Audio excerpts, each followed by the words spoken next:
give us your best bird's eye view update.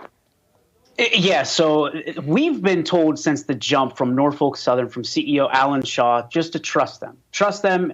We're going to make things right. And what we've found out after yesterday, and the details still coming out to us residents and business owners, is they're going to make it work. They're going to make it work for them, because at the end of the day, all the money that they've said they're going to donate and they're going to beautify our park, all that money that they've been keeping up on the scoreboard is now in this lawsuit. So $600 million, yes, it looks good on paper, but when you break it down, this is an accumulation of everything that they've given so far to East Palestine and provided to East Palestine. So, and then you take 30 to 40% off the top for the legal fees and the lawyers. And what do you have left for East Palestine and the people that are really hurting in this situation?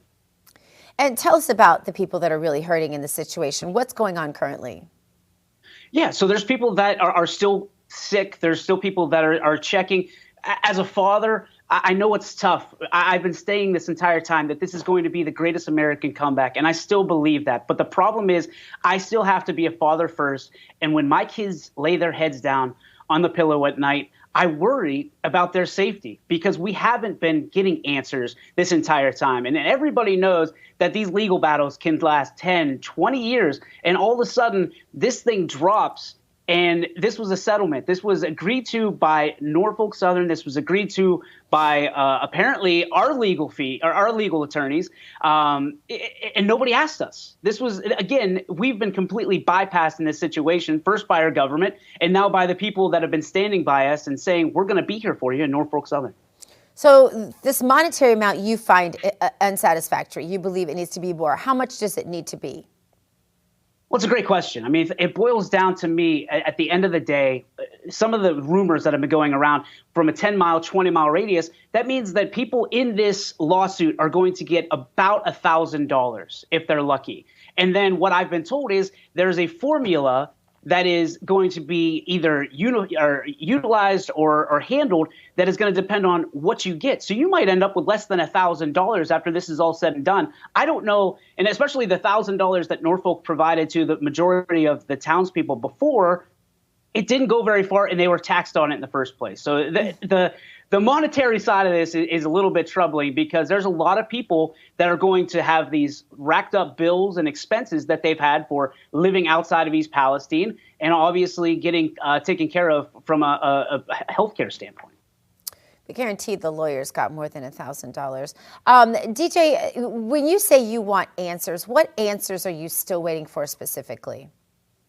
Are we safe? Is this a situation? But I mean, they've told you you're safe a million times. I've heard it. I heard it like day one. I heard the corporate media telling you how safe you were from day one. Just like when we just recently had a bridge collapse, they told us first thing before they told us anything, that's not a terrorist attack. The government knows. Why don't you trust them?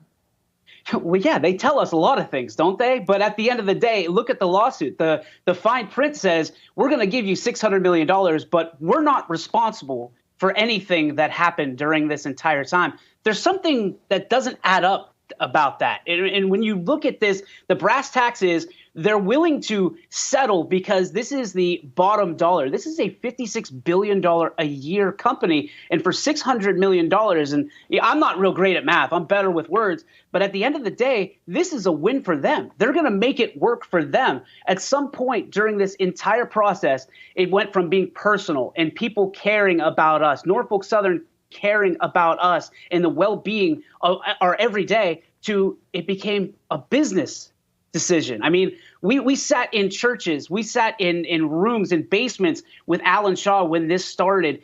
And at some point about 6 months ago, that all changed when he's CEO of the year and he's getting accolades, which he deserves for what he's been able to do for Norfolk Southern.